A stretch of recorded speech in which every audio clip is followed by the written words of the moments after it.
All right, I'm gonna come right out and say it. You can eat carbs and still lose weight and be healthy. Right now, the whole internet is chock full of extreme diet ideas. Many people are saying that you should only eat meat or only eat this and never eat carbs. And in my experience, they are flat out wrong.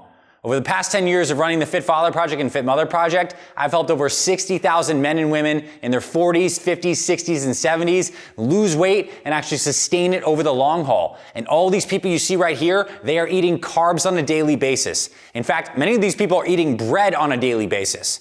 So what I want to show you in this video is 7 of my personal favorite healthy carbs. These are carbs that I incorporate for myself and my family. They're healthy, they're nourishing. We have them at dinner. We just use the right kinds in the right portions. That's what you're going to get in this video.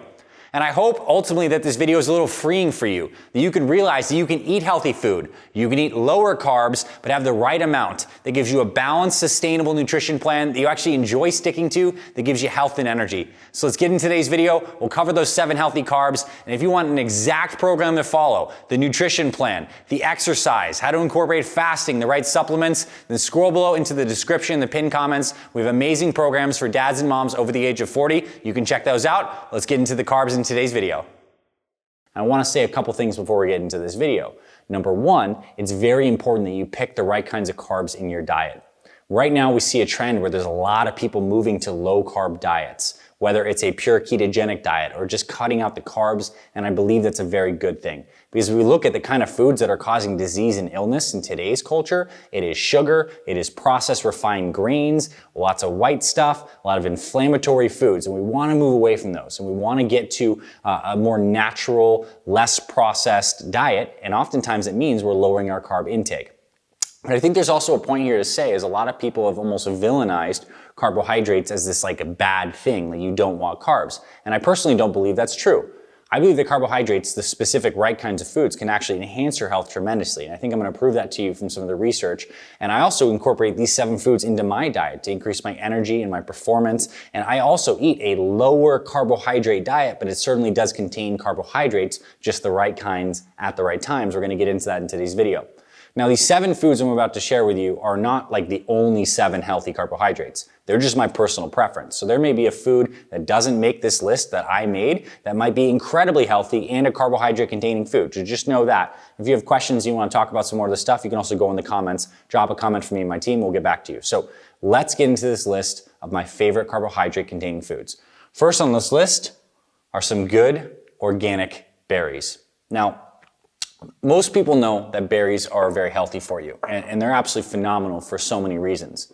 One of the reasons is that berries give you this combination of vitamins, minerals, energy in the form of sugar, but also a lot of fiber at the same time. So let's look at like a raspberry, for example. This guy is amazing. So you get like 1 cup of raspberries, and it's gonna have like 15 grams of carbs, and half of those carbs are fiber. But you're also getting a lot of these antioxidant nutrients. Like in nature, anything that is of bright, vibrant color, like the red of the raspberries, the blue of the blueberries, is coming from these specific compounds that make the food that color. So like carrots are orange, they have something called beta carotene that makes them orange. And beta carotene is a precursor to vitamin A, gives us lots of health benefits. Blueberries are blue because they have these things called proanthocyanidins in them, and they just give us a ton of health benefits. Good for immune system, good for your vision, good for anti-cancer properties. Raspberries have these too. So berries are colorful. They're just jam-packed with nutrients. Yes, they do have some sugar, but if you look at the overall glycemic impact, like how your blood sugar spikes or doesn't based on berries, it gives you a very gradual spike. It's not like eating a piece of white bread or really refined carbohydrate where you get a huge spike and a huge crash. Berries give you level, clean energy, which I love. Also, fruit itself as a category is very good because it helps feed your gut bacteria. The fiber you find in fruits, your gut bacteria love it. And when you have healthy gut bacteria, you typically have a much healthier body, right? It's easier to lose weight. Your immune system's stronger. You just feel better in general. So I love that. And they're also very easy to digest. A good time to have fruit is before your first meal of the day. Whether you're breaking a fast sometime around 11 or you're having breakfast in the morning, having a little bit of fruit can be great because it's so easy for your body to digest, wakes your GI tract up, provides some fiber for healthy digestive tract, and a ton of nutrients. And I think some people look at fruit and they're like concerned about the sugar, so I want to read a couple things. This is a controlled study in obese people. who were eating 1.5 ounces of freeze-dried blueberries for 8 weeks, they noticed a 28% reduction in their oxidized LDL levels. So LDL is a particular kind of cholesterol that people call bad cholesterol. Turns out it's only really bad if it's a small, dense type or if it gets oxidized. Well, these guys, the antioxidants in berries protect those fats and the cholesterol in your body from getting oxidized. So that's very good. They did another 6-week study with obese people with insulin resistance, so on the spectrum of becoming diabetic, who drank a blueberry smoothie twice per day and experienced greater improvements in insulin sensitivity than those who consumed berry-free smoothies. So look, there's sugar in there, but they're improving their insulin levels because the whole concert and the host of stuff in berries are just phenomenal. There's animal and human studies suggest that berries may protect against cancer in the esophagus, mouth, breast, and colon. And another study of people with colon cancer eating 2 ounces of freeze-dried raspberries for weeks 1 through 9 improved tumor markers. So there's so much research we can get into. The whole point is berries are great. Some of the best fruits. Now, let's not say I don't like other fruits. In the summer when it's hot, and maybe especially if you're an athlete and you're exercising a lot, melons are great. They give you a lot of water content and you can eat a lot of them as well. But berries, I'd say, are the first food on this list. Now, we're gonna switch gears away from fruits. We're gonna talk about a different kind of carbohydrate, and that is a complex carbohydrate in the form of Ezekiel bread. I want to make the second on the list for a very specific reason, because I think a lot of people right now are afraid of eating bread.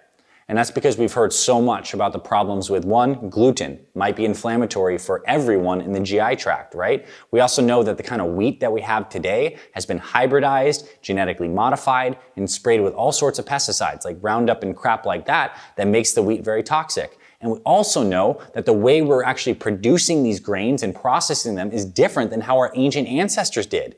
So meet Ezekiel bread, which is an ancient whole grain, organic, sprouted bread.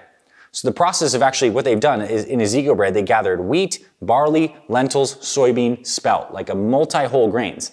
They sprout them, which means you soak these things in water to allow the seeds of these things to sprout. And when they sprout, a lot of amazing stuff happens. Some of the anti-nutrients that are in some of these grains, they get eaten up in the sprouting process. It releases a lot more of their nutrition.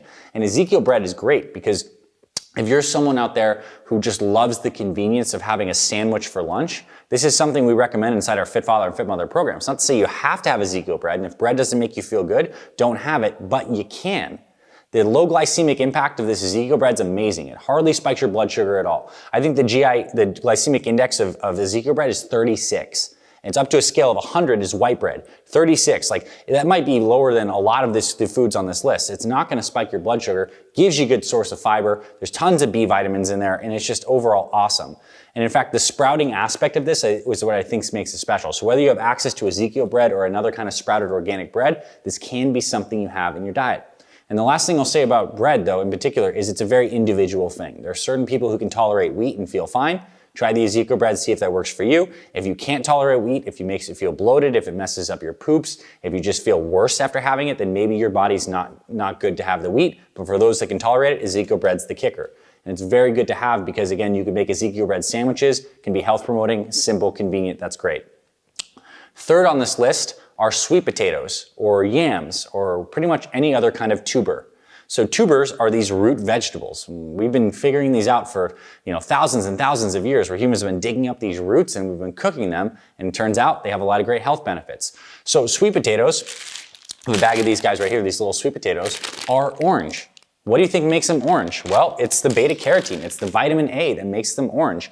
And research has shown that they're just phenomenal for improving your immune strength, for improving your vision, and it's just really great. And I think a lot of people that are good about these tubers and sweet potatoes, a lot of people are not reactive to these. These absolutely meet the criteria of being paleo because ancient ancestors would have dug up tubers and cooked them. And they're also delicious. You can put a sweet potato on the side of any other kind of protein and you have a really good meal. So imagine a sweet potato, maybe it's like roughly the size of my fist with a side of some kind of green vegetable with a protein. You have an amazingly healthy meal. They're easy to make. You can cube them. You can cube them and make a hash. You can slice them and bake them. You can steam them. There's so many ways to make sweet potatoes, and overall very good. One thing I like to do with my sweet potatoes to make sure that they don't spike blood sugar too much is I add a little healthy fat. So a little bit of, let's just say, some olive oil or maybe some grass-fed butter or something on top with some salt and pepper is going to help give you some healthy fats in addition to the fiber and the vitamins you're getting from the sweet potato to give you a nice, smooth blood sugar. You're not getting these massive spikes and crashes. I think they're a really great food. And also, if you look at some of the places where people live the longest, like Japan, Okinawa, Japan, they have sweet potatoes as a staple of their diet. And I think it makes a lot of sense. They're getting a lot of the fiber, the vitamins, minerals, etc. Very good. So another way you can do them as well is for a nice snack. You can make sweet potato chips. Cut that thing really, really thinly, and you either bake it or dehydrate it with some spices, salt, pepper on there. Very good. Nice snack, and absolutely a food that a lot of people don't have an immune reaction to, so that's why it makes my list. Next category of food is, I actually don't have it in front of me here, but it is squash, particularly like butternut squash or maybe summer squash. What's really interesting is we just don't have a lot of squash in our diets, at least most of us don't, but squash is amazing. It is a lower glycemic carbohydrate source, meaning it's not going to give you a big spike in your blood sugar. It's got a lot of the same vitamins and minerals and stuff that the sweet potatoes do because it has color to it. The color is coming from those vitamins and minerals, and it's absolutely delicious. You can cut it, you can bake it, you can season it. It's a really good carbohydrate. And this will be a good time because I don't have too much more to say about squash because it shares a lot of the same features as sweet potatoes to say that when it comes to carbohydrates, the amount matters. So in our Fit Father and Fit Mother programs, when we're giving you recipes and exactly what to eat and how much, it's typically like a serving of carbohydrates for most people around dinner is around 50 grams. So that's around, let's just say, a cup of rice, or it's around 6 ounces or so of sweet potato. So it's just a reasonable portion. And when you combine that with proteins, healthy fats, and veggies, you have a balanced meal, not gonna spike your blood sugar too crazy, and you can still enjoy some carbohydrates. In fact, the last carb on this list, white rice, is something I also think is great at the right times, and I'll explain that in a little bit. So next carb on our list, quinoa, or quinoa as people call it. Quinoa is amazing. I really love it. You can almost use it like a rice substitute, and my family and I, we make it in a rice cooker. We just put the quinoa in the water, maybe a little bit of broth, cook it, and it's cool. So the reason I think quinoa is special is that it is one of the only plant protein sources that has all of the essential amino acids. It's a complete protein. So let's just look at a cup of cooked rice, for example. The rice will have around 40 to 50 grams of carbs, which is comparable to what a cup of cooked quinoa will have, but quinoa also has 8 grams of protein, a ton of fiber, B vitamins, natural omega-3 fatty acids. It's just very, very good. I love it. I think it's a food that a lot of people don't react to, and if you want to substitute for rice, maybe you want to mix it up, quinoa can be really wonderful. So I'm a big fan. I make it in the rice cooker. Fiber, protein, slow burning carbohydrates. Quinoa is a big winner in my book.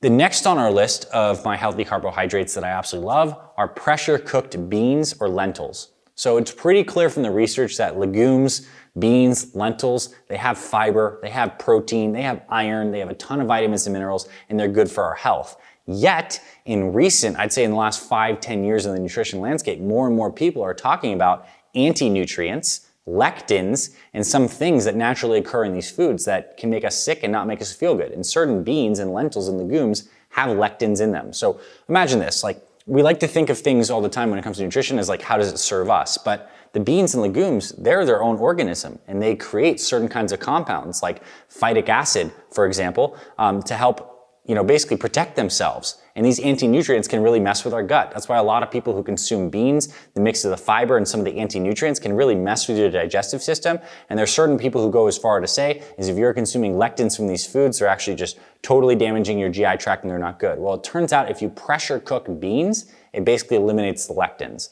So you soak the beans and lentils in water. This is how humans usually traditionally prep beans and legumes. You soak them in water, so you put them in water, you let them sit, ideally overnight. You pour out that water, because that actually helps get some of those anti-nutrients out. Then you pressure cook that stuff.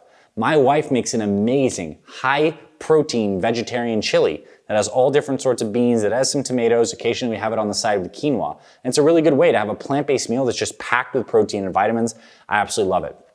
Beans are also good because they have a particular kind of fiber in them that can lower your cholesterol. They're very slow burning. They help you control your appetite. So there's just a lot of benefits to them. You just got to prepare them right. So the pressure cooker and the soaking is what I recommend. And we have the recipe for that high protein chili inside our Fit Father and Fit Mother program. So if you join our programs, you have access to that inside the meal plan. Now, the last carbohydrate I want to include on this list is some long grain white rice. I like white rice. I always have my entire life. And what I've come to find is it's actually something that can be incorporated into a healthy meal plan. I think there was this big dogma and stigma in nutrition where it was like anything that was white was bad. So it was saying you should have brown rice, you should have whole wheat bread instead of white bread. And it turns out, like most things in life, it's just not that simple. In fact, I think there's enough evidence in today's day and age to say that long grain white rice is far healthier than brown rice. So what's the difference? Well, the brown rice has that hull layer still intact. This bran layer around the rice has some vitamins and it has some fiber. But when it comes to looking at any given food, we need to look at the big picture. And it turns out there's a couple things wrong with brown rice versus this white rice. One, the bran layer around that brown rice has some anti-nutrients that can impact your absorption of certain minerals. So you don't want too many anti-nutrients. And number two is rice sucks up arsenic from the soil. Arsenic is a heavy metal that, if consumed, can actually have damaging health effects. It's linked to certain kinds of cancers, immune dysfunction, bad stuff. Well, it turns out that brown rice sucks up a lot more arsenic than white rice does. And also removing the hull of the white rice means you're not getting some arsenic exposure in that sense.